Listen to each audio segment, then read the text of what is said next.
Now, Larry Lessig in Stanford. This is Tom Mann in Washington. Larry, why don't you begin? Great. Thank you, Tom. So this topic is to be a topic of discussion about a movement that we've just launched called the Change Congress Movement. And the motivation for this is a recognition that there's a bipartisan set of support for some pretty fundamental reforms in the way that Congress functions, to increase trust in what Congress does and confidence in what Congress does, and to reduce the impression, whether accurate or not, that what Congress does is really driven by concerns about money rather than concerns about the underlying goodness of its public policy. So we've started this movement to really build a grassroots or netroots recognition around this issue and to get candidates and members to sign on. And the hope is that we will also be developing ways to help fund candidates who support the movement of reform and over a number of election cycles build enough support inside of Congress to actually get something substantial accomplished. So that's the objective. Well, listen, I'm engaged by the subject with a colleague of mine, Norman Ornstein. In the summer of 2006, a few months before the election, we published a book called The Broken Branch, How Congress is Failing America and How to Get It Back on Track. As longtime observers of the Congress and oftentimes defenders of the institution, we became really discouraged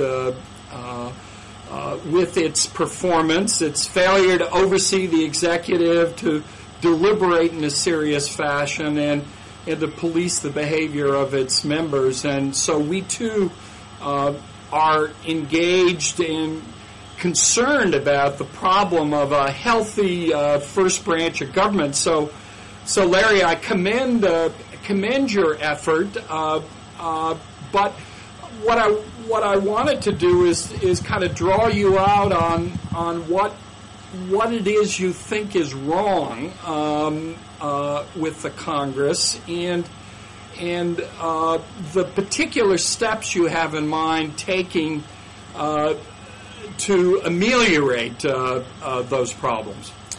Well, I think, one should accurately say that there are a lot of things wrong, and not all of them are problems that the movement that we've started wants to try to solve.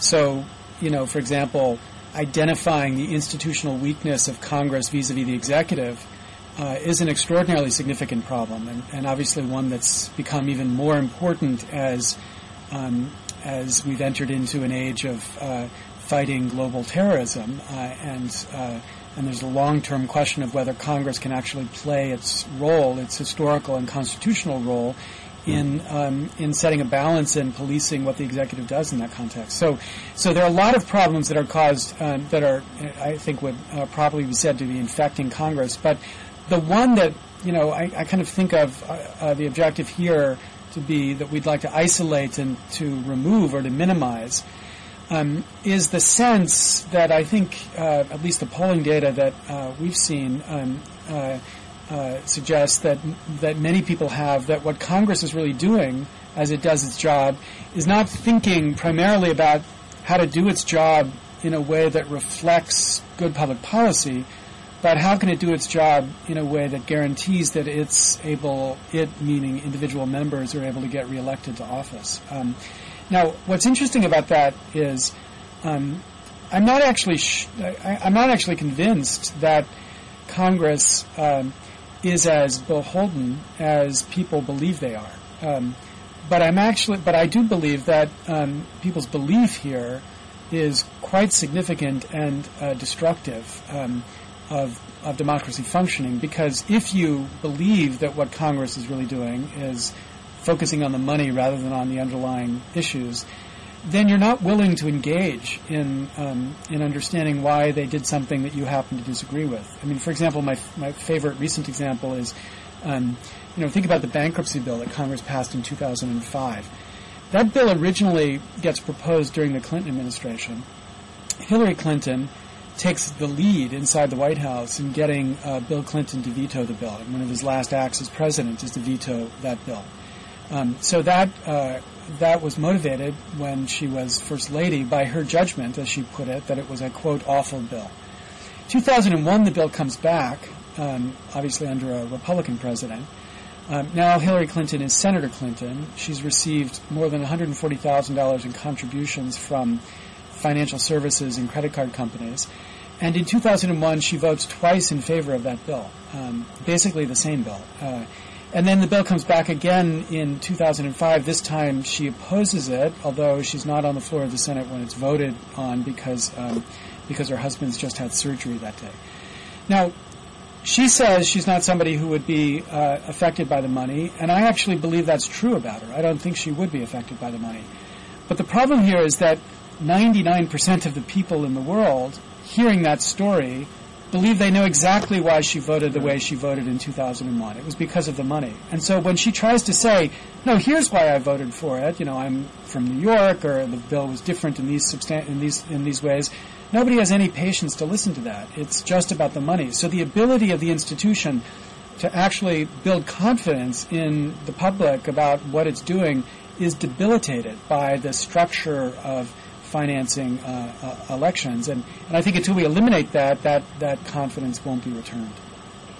No, that's an excellent point. We actually write about that, the bankruptcy bill as passed in the Congress, and see it as just an egregious violation of regular order and due process, and really problematic results. It's one of the sorriest episodes in congressional legislative history. But two things. One, it isn't obvious that you wouldn't have had the same outcome with no contributions from the banking industry. That is to say, this industry has other means of lobbying and influencing Congress. The amount they spend on their lobbying budget dwarfs, it's 10, 20, 50 times what they spend in campaign contributions.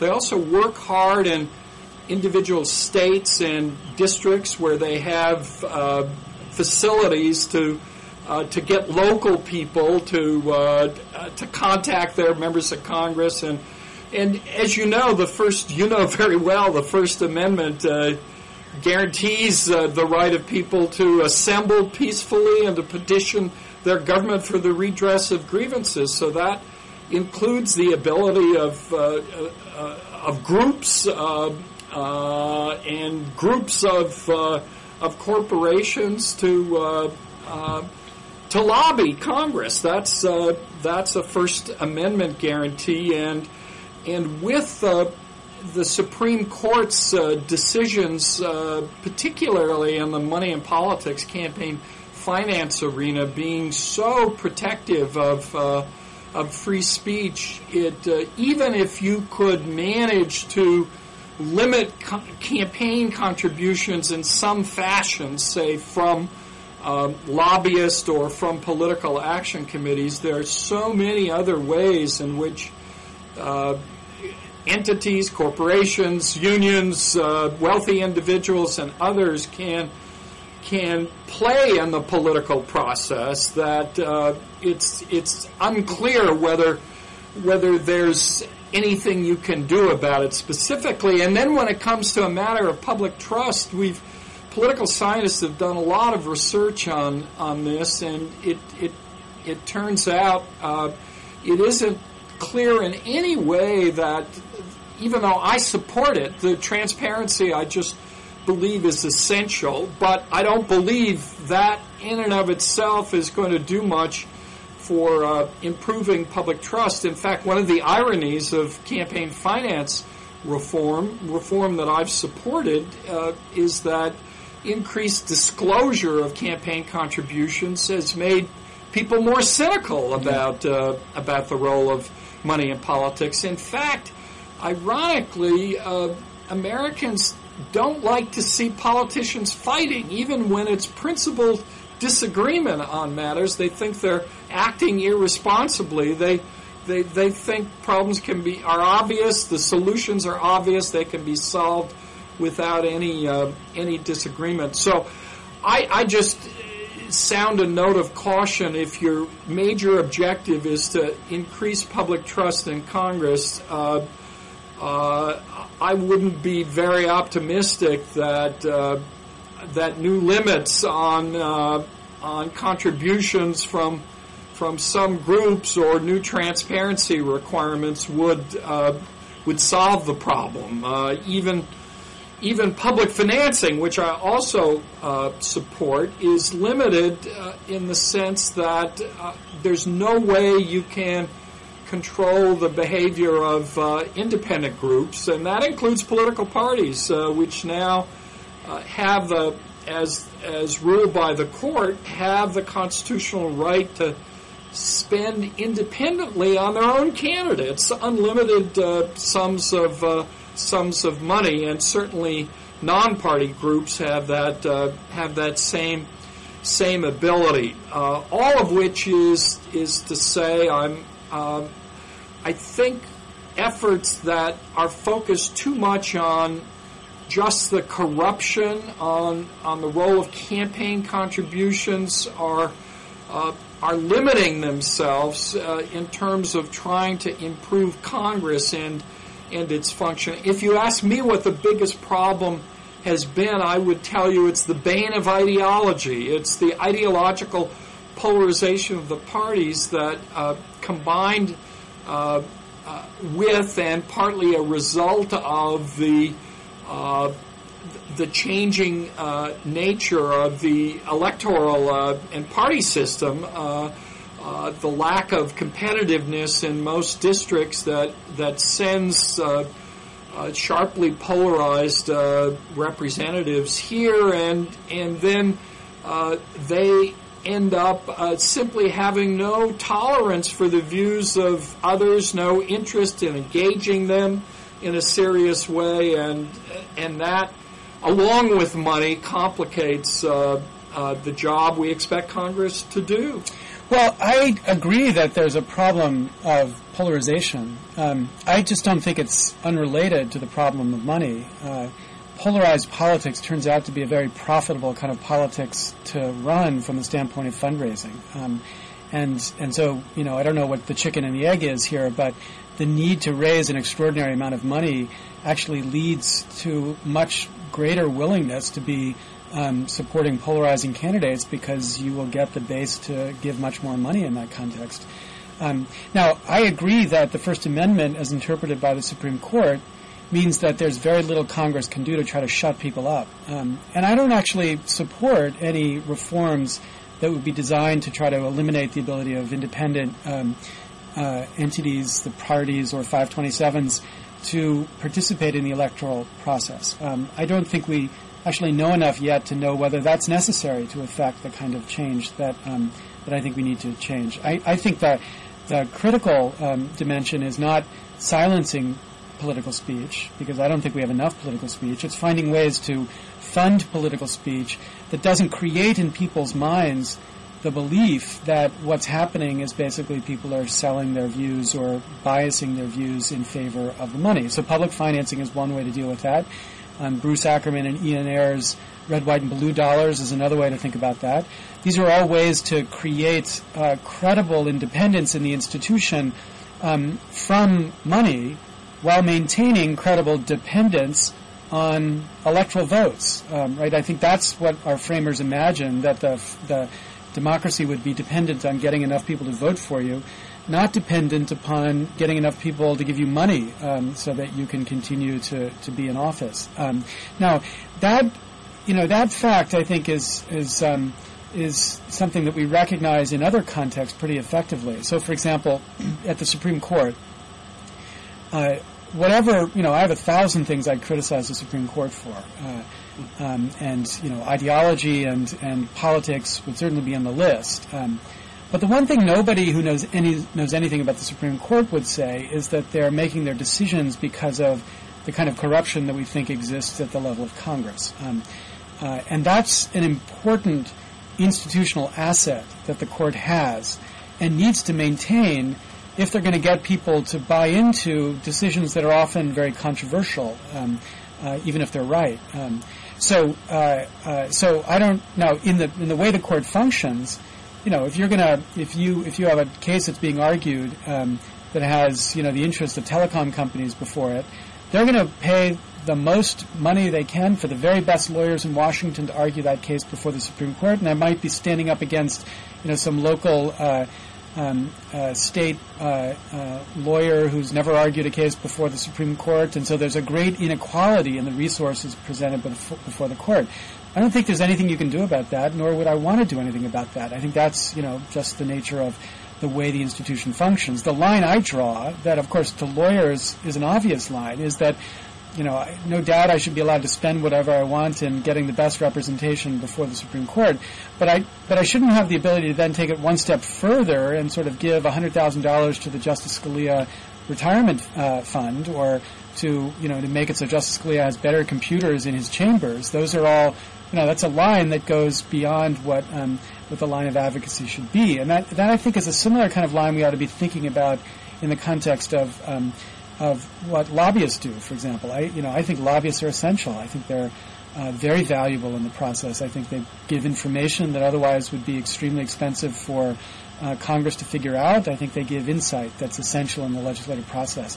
But, just like I think there's a line over which lawyers in the argument before the court can go, I think there's a line we ought to begin to recognize about what lobbyists should do. And building in that line and a recognition of the line would, I think, increase the status of being a lobbyist and increase the importance. It just might decrease their ability to create a kind of dependency with Congress that leaves congressmen to spend so much of their time worried about where money is. There's one final point about this, which I think people on the right have got to begin to recognize more clearly. There's a story that I've been told by people who are inside of the Clinton administration, who worked with Al Gore in the early stages of the administration, when Al Gore was beginning to think about creating Title VII in the Communications Act, which was going to be the Internet title. And the Internet title would have DSL from Title II, and it would have cable from Title VI. And the objective was to make this a deregulated title, so that the basic minimum interconnect, but not even the level of network neutrality that people are talking about now. And when they took this idea to the Hill, they got pushback from the Hill, and one of the arguments was, well, if we deregulate these guys, how are we ever going to raise money from them? And this is a point, that I think is pretty important to recognize. When people on the right want to know why is government so big, well, part of the reason government's so big is that congressmen have to get elected, and if they have their hands in everything, when they need to call up as a chairman of a committee to somebody and say, I've got this election, I need some help, the people that are regulating, and this kind of implicit extortion, recognize they got to help, or else when they are going to be before the committee next time, it's going to be harder to get some kind of recognition from the committee chairman. And if they didn't have that need to raise money privately like this, it might be easier for a committee to think about maybe we should be deregulating in places that right now we have regulation. Larry, the point about the extortion is a powerful one. It's one most citizens don't think about. They think of those nefarious special interests plying members of Congress with resources to influence them, when in fact the greatest abuses that we've seen in Washington have been elected officials, party leaders, actually using the implicit threat of governmental action against such groups to raise large amounts of money. The K Street project was illustrative of that, but so too was the development of party soft money. That's one of the things the McCain-Feingold law was designed to eliminate, that is to make it illegal for members of Congress and a president and party leaders to hit up wealthy individuals, corporations, and unions for multi-million-dollar contributions. And I think other steps taken recently to make transparent the activities of lobbyists and fundraising for members of Congress also is a way of trying to deal with the problem. So I do think conflicts of interest are there. Ethics rules have to be put in place to try to deal with them. And, it used to be that members of Congress could go appear before a business group and be paid an honorarium. That's no longer allowed. And so there have been steps taken. The real question is there an alternative to the private financing of elections? We tried in the presidential election system, and it did pretty well for a couple of decades, but allowed it to fall out of into disrepair. And alternatives began to arise that led first George Bush in 2000, and now virtually every serious candidate to opt out of the system and finance their campaigns in other ways. And it's been very hard getting the support in Congress to update and modernize that program to make it attractive to candidates once again. And Congress has never come close to really coming up with the money and finding the agreement to finance elections publicly to the House and the Senate. It's a real strain. A couple of states have tried to move ahead with this, with the public campaign, but frankly, there have been more defeats than victories lately. It's a difficult challenge, especially when you realize that other spending can occur outside of those public dollars, if not directly by members of Congress, then by their political parties. And Larry, I should remind you, most members of Congress don't have to raise a lot of money to get reelected. They have such safe districts. There's the only threat comes potentially in a primary, and that almost never happens. They're now actively involved in raising money to transfer the party to direct at the small number of genuinely competitive seats. So it's the parties that are now beginning to play the more critical role in the financing of elections, and more of them are turning to small donations on the internet, just as the presidential candidates are doing so. So I'm just wondering, you being a real expert on the internet, I wonder if you take heart from this dramatic increase now, and exhibited most prominently by Barack Obama, but also by Hillary Clinton, by the party committees, in raising small donations on the internet, and wonder whether that might be more politically sustainable and achievable than a full public financing of campaigns. Well, I do think that we have seen that at the presidential level, the idea of public funding in the way that Obama's now talking about it, meaning funding from the public, is increasingly feasible. And it's partly because of how compelling Obama has been, and partly because of the technology of internet contributions, that you can see this as a real alternative.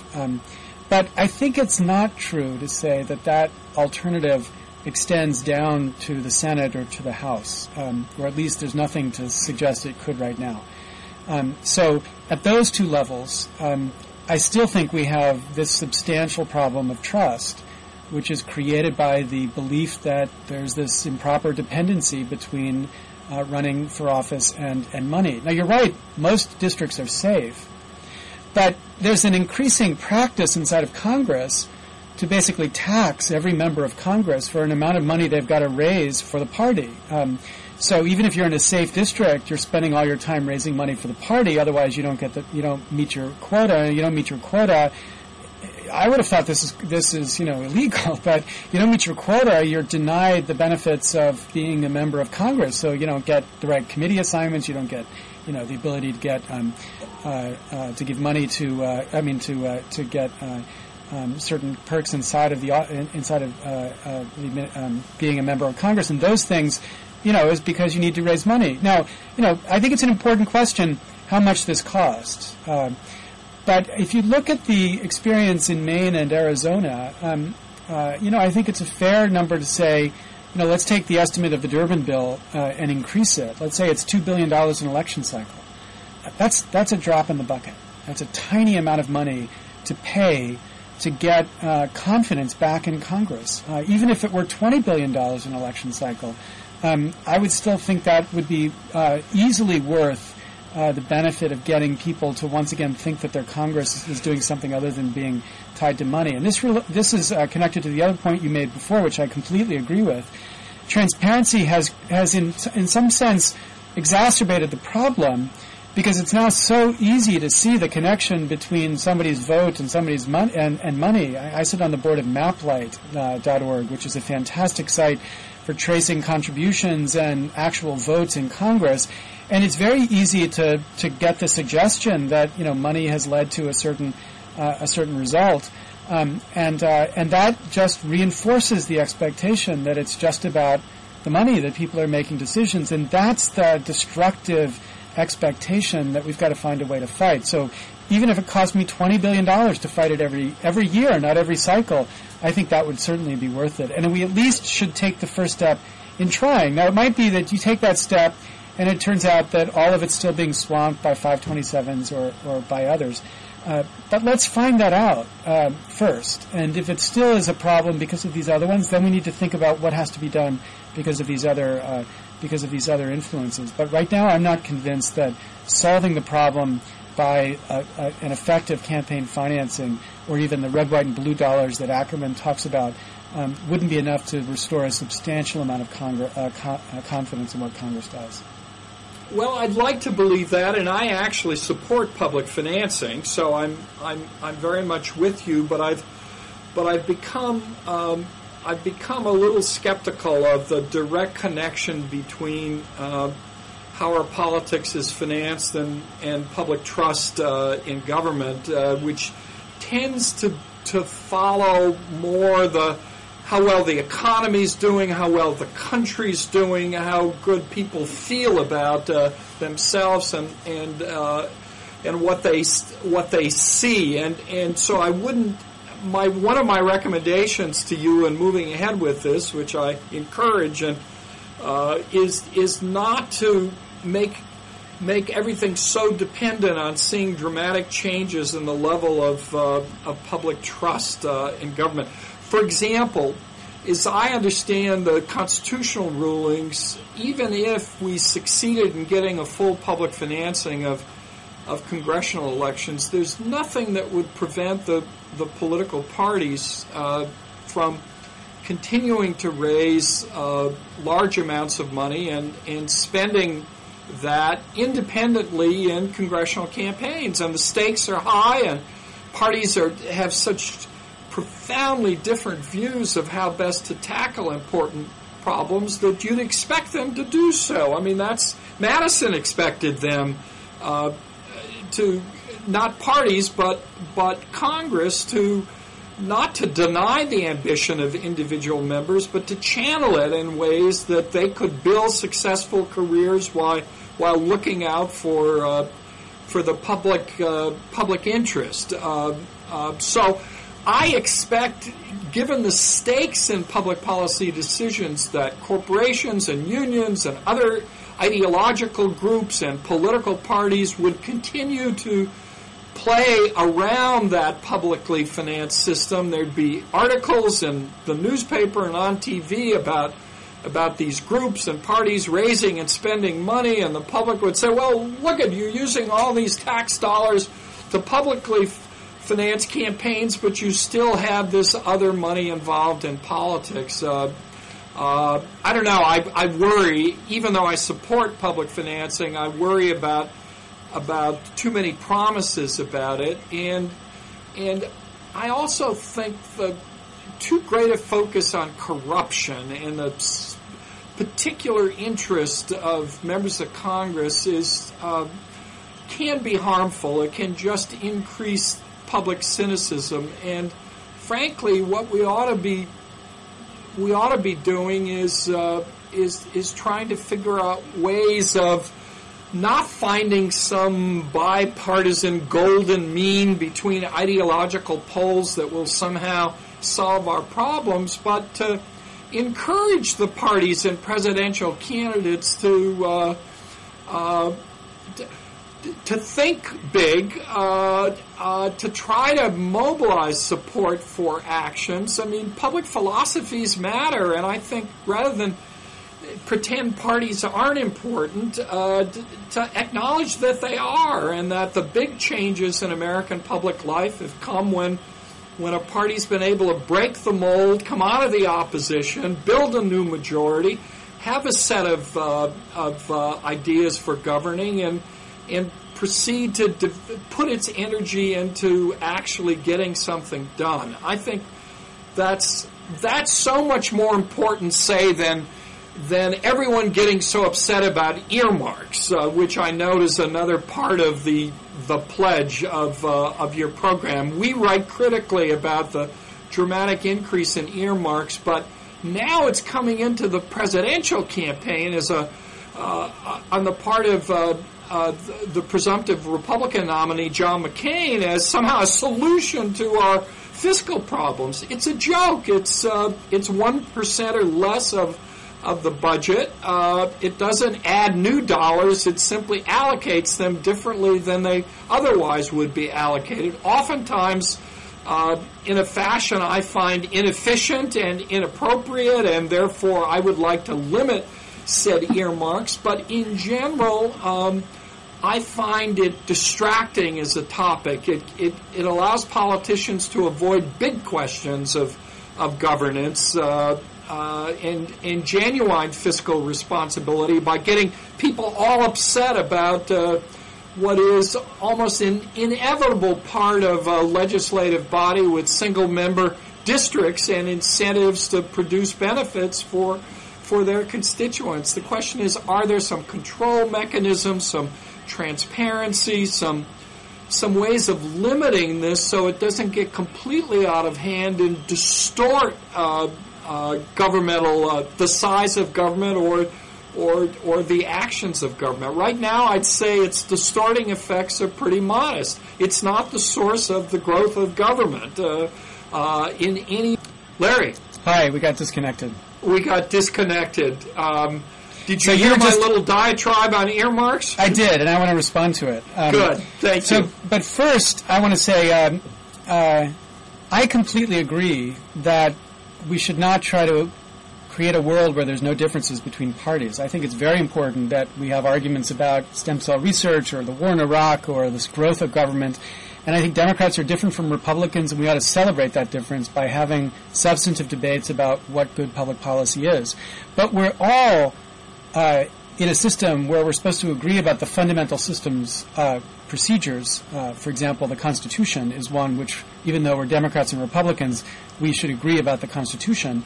And that's the kind of issue I'm talking about here. I want to make it possible for Democrats and Republicans to have the fight day to day in the House or in the Senate about substantive issues, but also agree that they need to agree about some fundamental issues of process which can really harm the way the system functions. Now, in the context of, you also were talking about the idea that there's still going to be a strong demand, for example, for parties to raise money, and this might not solve the whole problem. Again, I agree, it might not solve the whole problem, but I think we need to remember that there's actually been a pretty substantial change recently, and some people actually tie it to the cost of television, which changed dramatically after the Fairness Doctrine backed out obligations to make television space available. And so if you could reduce some of the pressure on the system for raising money to cover the cost of the system, we might get back to actually a system where it wasn't quite as infectious. And that leads to the point about earmarks. I'm not against earmarks because I'm against government spending. I'm for government spending. I think we need to be spending more government in all sorts of places. So this is not about, for me, it's not about growth in government at all. I think what we're seeing in earmarks is that earmarks are becoming an implicit tool of fundraising. And sometimes that's fundraising in the traditional sense of, okay, I scratch your back, you're scratching my back and giving money to my campaign. But what we're seeing increasingly in the reports by John Wilkie in in the Wall Street Journal just yesterday, or I think just the beginning here, is that it's not just this using earmarks to raise money. It's also using earmarks for the most grotesque kind of corruption that the system could imagine. And when you've got a system where basically members get to allocate money, the incumbents get to allocate money in their district in a way that creates the loyalties to protect their incumbency, why would you expect that something other than that kind of corruption develops? So I think what earmarks is a product of this extraordinary demand to raise money to get elected in office, whether it's your own election or an election you've got to support because of the tax on members of Congress.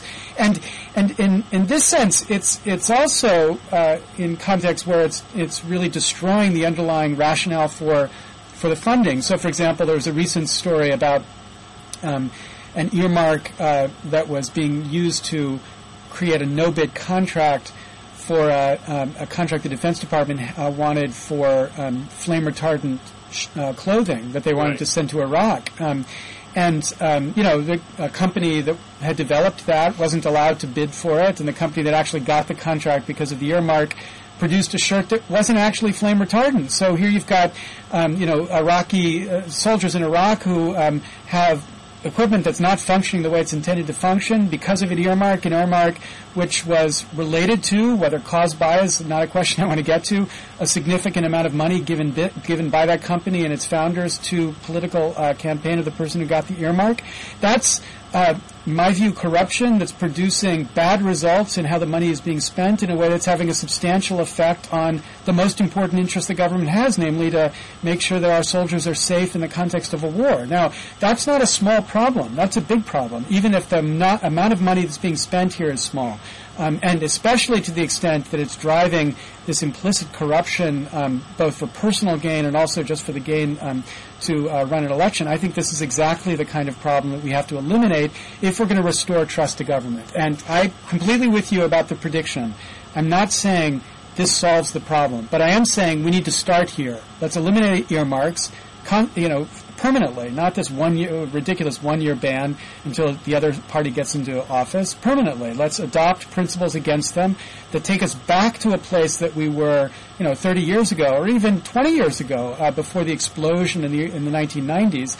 And let's get public financing. Let's get those two things to happen, and let's see how that changes things. If that's not enough, then we've got to do more. But the most important problem here has got to be solving this problem. I mean, I liken it to the problem, another kind of dependency that I think everybody is aware of, the kind of problem of alcoholism. Like, you look, the alcoholic says, my God, my most important problem is I'm losing my job, and I'm losing my wife, and I'm losing my liver. And of course, those are the most important problems, in some sense, the alcoholic faces. But until he deals with the alcoholism, he's not going to solve those problems. And in my view, until we deal with this basic lack of trust in how our government functions because of the role of money, we're not going to be able to deal with more important problems that obviously affect us. Now, you say trust in government goes up and down depending on the economy. Of course that's true.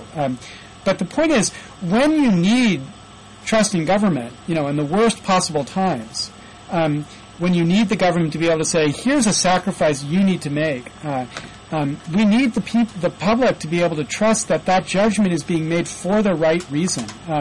And so long as the system exists the way it is right now, we're not going to be able to call on that trust for the right reason, even for the most important decisions, like decisions to go to war, which, again, look at the debate around Iraq. Huge part of the debate about Iraq is how much of this is being driven by the needs to give money to companies like Halliburton. I think a ridiculous question, but certainly a question which, affects the trust in the way the system actually functions right now. Your mention of Halliburton leads me to raise a related matter. I did find your discussion of earmarks and their problematics very compelling, and I agree with almost everything you said. But it isn't clear to me that, quote, abolishing earmarks permanently will solve it. Number one, much of the effective earmarking now in government occurs at the behest of the administration, the president. That's Halliburton. These are decisions that are being made in executive departments and agencies, abetted by a belief that any money spent by private contractors is by definition more efficient than money spent directly by government. It's part of an ideology, and it seems to me it's important to deal with it at that level as well. But we've just seen scores of reports of inadequately staffed and structured private entities getting an in with the administration with no efforts in Congress at all to have funds directed toward them. And it's easier to do in the defense budget because of the rush to spend many dollars and to equip our military forces and those of the Iraqis and the Afghans and the rest. So nothing to limit the ability of individual members of Congress in this arena in no way deals with what is a bigger part of the issue, the effective earmarking by the administration. Secondly, Congress has powers under the Constitution over the purse. They have every constitutional right and ability to make decisions collectively, and if the collective Congress decides to approve of a recommendation of a member to spend said dollars in this fashion, then there's nothing we can do by statute to prevent them from doing so. In a more informal, practical, political sense, that same power gives them ability short of writing into statutes the allocation of resources, the implicit threat to executive department bureaucrats to allocate funds in this way, or you might suffer at some subsequent point. There are many tools available to Congress as a result of their standing as the first branch of government, and if sentiments are strong enough, if they can survive full transparency, and Congress insist on it, I don't see why they shouldn't have the right to make those decisions. I don't give any presumption to the president that he or she will inevitably allocate those resources in a more efficient fashion. So yes, you're right. We ought to be on the lookout for egregious corruption, for conflicts of interest. I give credit to the new Democratic majority for reducing the amount spent on earmarks by almost 50%, and for initiating a regime of disclosure and transparency, and certainly cooperating with the Justice Department and following up on some of the more egregious earmarks for personal and campaign contributions. All of that makes sense, but I think the quest to somehow eliminate legislative earmarks is unattainable constitutionally, and perhaps ends up weakening the Congress vis-a-vis the presidency in ways that, in the end, the public might find does more harm than good. Well, nobody's talking about whether Congress. I'm not questioning whether Congress has the right. I'm asking what's the responsible thing for Congress to do. So Congress tomorrow could change the laws that make bribery a crime. They're free to do that. They have that right, and they could do that if they wanted to. There's nothing in the Constitution that forbids. It is a crime, right? Bribery is. I'm sorry? Bribery is already a crime. No, I'm saying that's a crime, but it wasn't a crime until 1853 for members of Congress. So they could go back to the rule before 1853 if they chose to, but they shouldn't. That would be irresponsible. And so that's the same thing about earmarks. I'm not saying constitutionally they would abandon the ability to do this, but they would choose to do the right thing, which is not to set up an economy of influence which can't help but create the incentives for people to behave in exactly the corrupt way we're beginning to see. Now, I don't think the limit should stop at Congress. I think we've got to find ways, too, at the administration level to limit the ability of this economy of influence to develop. And, this is one of the, if there's anything that Ronald Reagan ought to be turning in his grave about, it's the way the Reagan Revolution has been inherited by the corporate cronyism, which defines this administration and maybe the way government functions right now. I mean, so many corporations and people on the right who supported the Ronald Reagan movement on the idea of let's get limited government going and let's reduce the influence of government in our lives have been that movement has been taken over by people who realize it's actually easier to improve the bottom line by going to Washington and getting a special deal or a special contract or a special protection than it is by going out and inventing a better mousetrap. And so that's what they do. The extraordinary amount of money that's spent lobbying in Washington is because of the rational fact that they get a higher return from that than they do by spending the money on research and development or better marketing plans. So I think we got to deal with this problem systemically. The administration is one place as well as Congress. But again, I think until you do that, we're not going to get to a place where it's reasonable to expect the American people to trust the system again. And we've got to take every step that is necessary to get back to that place.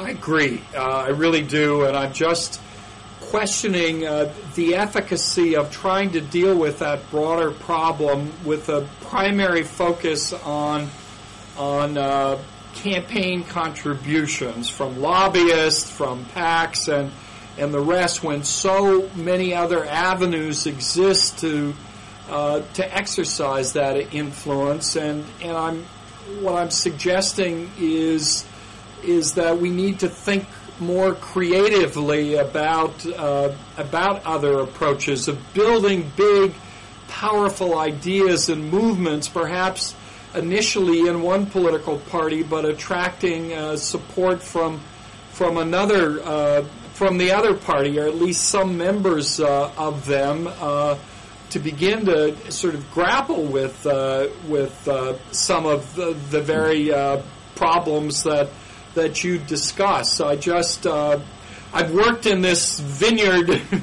or wasteland, you might say, of money and politics for many years. I keep at it. Consider myself a reformer, but I'm looking partly to your world, Larry. I'm looking to technology and the internet to offer possibilities of lowering the cost of campaigning through rendering, not immediately, but over time, broadcast television advertising much less important, and taking advantage of the possibilities of digital communication at low cost. And I'm looking for ways of mobilizing millions and eventually tens of millions of small donors. Yes, it's easier now in presidential campaigns, but I'm sitting down with some reformer colleagues to try to think through what public policy steps we could take to begin to encourage that development in congressional elections as well. I'm just trying to think of every way available, working with the party systems, with efforts to broaden political participation, to try to deal with the very real problems that you identify. And I'm fearful. I just think we don't have very good ideas yet, and we ought to keep working at them. And I fear trying to eliminate PACs and eliminate contributions from lobbyists will, probably prove unconstitutional, but if successful, will be easily circumvented by other forms of campaign activity. That we somehow just need to break through this morass and think big about new solutions to what have been and are enduring problems, but which have intensified in recent years. Well, I have nothing against trying to figure out ways to use the internet to more effectively run campaigns. I have nothing against figuring out ways to raise more money from small down contributors. But I guess, it seems to me that this problem is so urgent right now that we can't let, fears about how one solution might be trumped by another reaction stop us from doing something and doing the most obvious thing that there is to be doing right now. So, I think we need to take this in a pragmatic, step-by-step way, dealing with the problem that's most obvious first. And I would, certainly put at the very top of that list public financing. And if you dealt with public financing, if that were, if you passed the Durbin bill next year, then some of these other problems wouldn't be as severe problems. Obviously the PAC money issue disappears right away, and the problem of earmarks might actually disappear right away. But I think we've got to, rather than sort of the speculation of what might go wrong, actually do something. Because what we know right now, when I was considering running for Congress and we polled about this, in my district, 88% of Democrats thought that money bought results. Now, that's an astounding level of distrust in how government functions. And we've got to solve that, not by pie-in-the-sky dreams of how the Internet's going to solve everything. I'm somebody who spent the last 10 years selling pie-in-the-sky dreams about the Internet. I know this more than anybody. But I don't think we can afford that kind of dreaming. I think we actually got to do something to solve this problem right away, because it's not esoteric areas of government or regulation that are being infected by this. Think about the most profound mistake our government has made for the last 10 years, global warming. That's as explicable on these terms as any of the problems that I've traditionally been dealing with, like copyright. But it's not a tiny problem. It is maybe the most important public policy problem that we've gotten wrong. And if we can't get something as profound as global warming right, because of the influence that spins right here, then it's time for us to fix that. It's time for us to deal with the alcoholism. And once we deal with that, then we'll figure out these other issues that are just as profound and just as difficult to solve. Actually, global warming is one issue in which probably campaign contributions don't explain very much. There are a host of other factors that do, but it reminds us once again, it's kind of like saying if health insurance companies couldn't make campaign contributions, they wouldn't be influential in blocking a real transformation of our health finance system. I don't believe that's right. Well, actually, let's look at the evidence about global warming. Read Frank Luntz's memo to the Republican Party about the ability to rely upon the uncertainty in the science that was produced by the junk science funded by companies like Exxon to continue the Republican revival.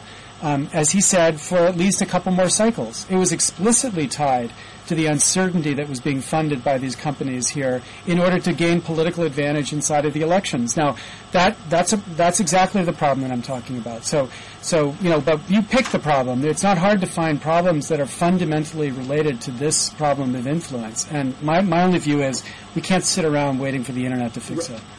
No, that's fair enough. And I've been working on public financing for over 30 years, and I hear your urgency, but others have come before you feeling just as urgent, and we failed.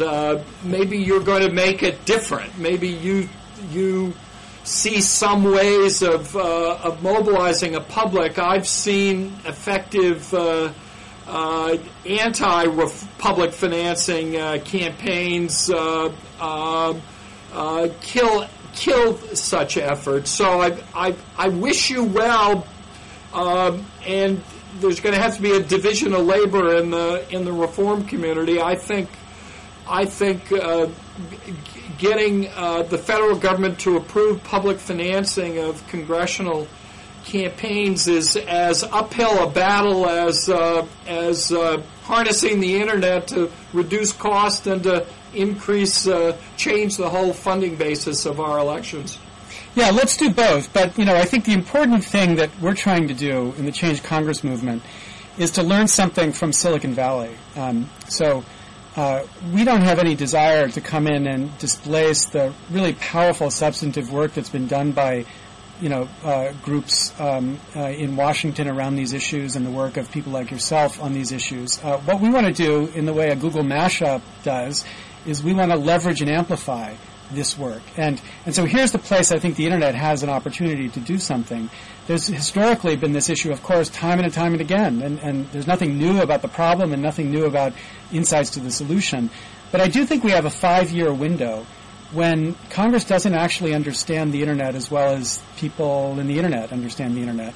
And this is not so much to change fundamentally how much money people are going to give to candidates, but it is a way to kind of leverage the power of this decentralized, mobilized machine to do something different. Now, I'm not 100% convinced, but I am enough convinced to say that this is the most important problem to be working on right now, and leveraging the great work that's been done before and the work of entities that continue to push the substantive battle. I think there's a chance that we could do something. But even if there weren't, it's not a reason to give up on this fight. This fight has got to be won, whether by our generation or the next generation. We're just never going to get anywhere in restoring democracy until we solve it.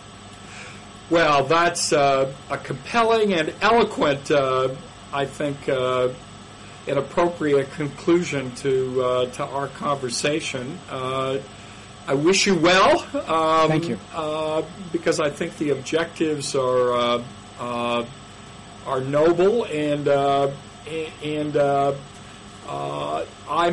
I'm now, mainly because I'm perhaps a little jaded, and more excited by developments in the elections, in the campaign. I see Congress acting most responsibly when we have a president who engages them in a way that encourages the best out of them in the way of genuine deliberation. And so I'm a bit more hopeful of by looking to political leaders, to candidates, to those who would try to alter the shape of our politics, and that in turn might also lead to some process changes, including in the world of campaign finance, and then into my bailiwick of returning to genuine regular order and deliberation in Congress that together might move us in the direction we both would like to see. So thanks for letting me in on this conversation. I've enjoyed it very much. Me too. Thank you very much. Take care. Bye.